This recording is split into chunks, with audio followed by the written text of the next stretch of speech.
најпрвен ќе ми дозволите на сите православни христијани да им го честитам Христовото воскресение, да им посакам на сите граѓани во Македонија и на секаде во светот благосостојба, мир, љубов, хармонија во нивните домови, во нивното семејство. Ова се навистина денови кога православните христијани го слават Христовото воскресение, нешто што за нас многу значи, за нашите семејства. И уште еднаш ќе потенцирам дека ова се денови кога треба да ги минеме во хармонија и во обединување. Истовремено ќе ми дозволите да истакнам дека денеска се поклонуваме на ова место, за нас посебно, традиционално, на македонскиот великан Гоце Делчев, со желба за национално обединување, општествено обединување, нешто што ќе ни биде потребно после 8 мај, нешто што треба да биде императив после 8 мај, да ја вратиме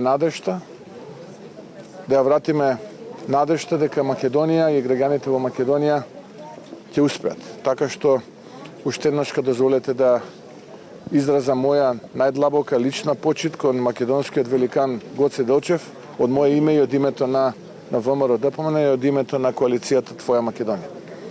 Ако имате прашања, ви стојам на располагање. Дали очекувате на изборниот ден да има изборни нерегуларности од страна на људи?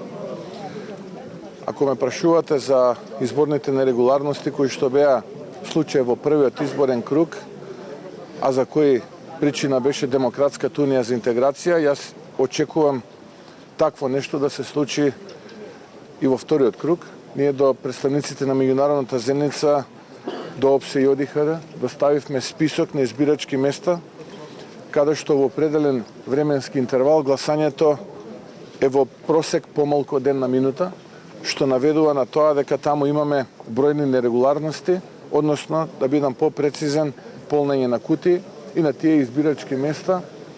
Чудно, но вистинито фингерпринт, односно терминалите за отчитување на отисок од прстот не работеле во тој период.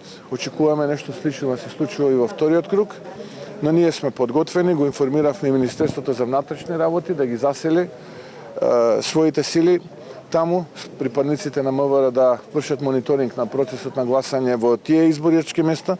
Генерално станува збор за избирачки места во Скопски Сарај, Липково, Арачиново и така натаму.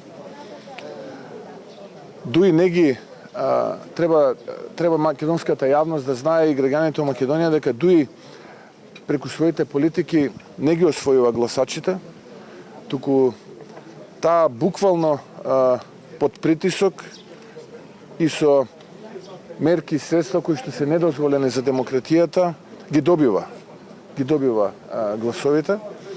Така што слободно можете на резултат од првиот круг на европеецот Османи да го поделите со два и ќе добиете реалната поддршка на Демократската унија за интеграција, која што повеќе од 20 години на два начина добива гласови. Најпрвен со епската манипулација и повикување на 2001,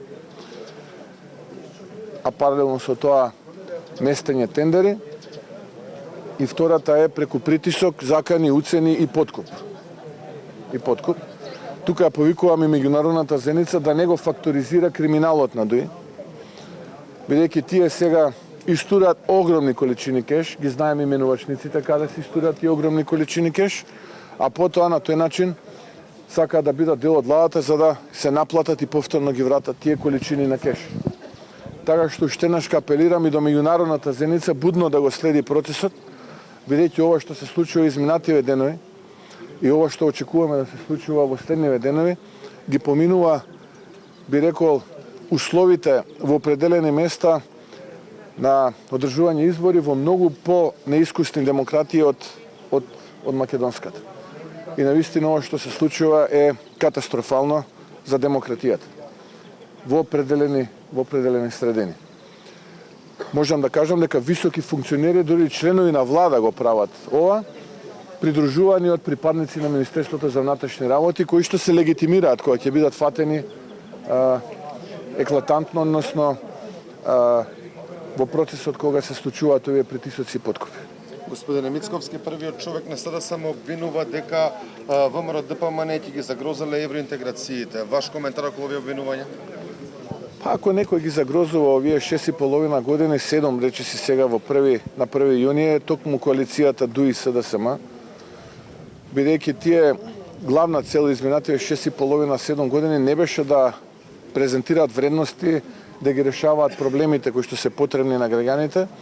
Тие имаа за цел да прифаќаат понижувачки договори, да ставаат подпис на се, за да можат подолго да останат во фотелјата и да може да го ограбуваат народот и да ограбуваат Македонија. Тоа беше нивната политичка матрица.